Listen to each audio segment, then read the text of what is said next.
Lwokuna emusanga ng'asoose ne tutuulako awo mutereka amawulire Kalaala. Nze Claire mu Luganda Kalaala. Yampeebwa kitange lya jjajjange Kalaala. Mwami wange ye yasalawo Aliganda wazaala abasinga mikwano gye Kalaala eribadde likola. Kalaala ngenda Lubaga enkya. Tali omukolo gwa mukwano gwange. Mpa ku ssimu ya Gogge omwami oyo akeera otwala abantu. Baaba mukwano. Ne tusooka ne tugikuba nga teriiko. Munnamawulire Margaret n'atuyamba okukoordinatinga. Margaret weebale nnyo omukyalo oyo ajja. Ku ssaawa 6 ogw'ekiro mukulu Gogge n'atukubira n'amugamba weetegeke mu lusaago. Ziba ziwera ne mugamba alimba avuga nga 8. Nakola ki? Ssaawa 8 booda waliwo etera omuyambako agende mangu n'emunona. Zawera 12 bbaasi etwala omwana ono 12 naye ne simukubira naye namusabira atambule bulungi kuba n'owa booda yamukubira amugamba ntuuse bulungi.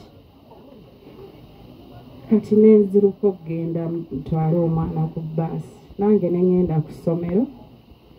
Kyokka era Mukama alina by'akola. Akasimu nina akatono kakola nnyo emirimu. Ennene tubeera ku WhatsApp. Akasimu kambulirako mu kisenge ne nnoonya akasimu ne kabula. Oba oliawo Mukama yali antaasa kugwa mu mmotoka oba mu takisi oba ku ssaawa emu amawulire gaali gatabuse. Kati omwami oyo yamutwala ku makya mba ndi mu kilaasi ekutta omuliro. Kati najja nga nnonye ku ssomero kuba yamanyi bamugambyeko essimu teriiwo. N'ategeeza amawulire ne tukwatagana n'omusawo gwe neebazizza n'akakasa nti omwami wange afudde. Wadde muŋŋamba okusalako luno olunaku lwange kuba kati simanyi. Kalungi yadde mu kkanzu ebulungi ennyo nga y'omu ku babadde balina okuva ku mukolo. Yantegeezezza nti mwami wange yadde alina okukoordinatinga abali mu nnyonyi ate bannamawulire n'abali wansi olw'omukwano gw'abadde alina n'omugole Kiganda.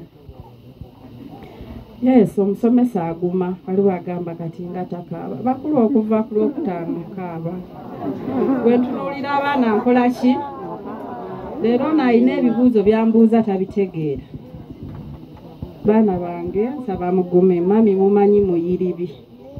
Tekisigenda bajjuza gwe travel ebyo oba mugaati oba nsalako nviiri ngenda nange kufuba. Saba musabire mukwatireko abasobodde. Kama Katonda abawo omukisa musonyiwa Balwisa naye era mwazze ku Lwabine byenjogera. Mwana wange Sekabiito munnange mule mirembe webale okutwagala okutulabirira. Siguzeeko wadde ku kitabo kati ke kaseera munnange ogugwo ogumaze. Saba tusinkane eyo Mukama lw'anaasalawo kuba yasalawo. Mwebale nnyo mwebalire ddala Ssaabasajja Kabaka awangaale.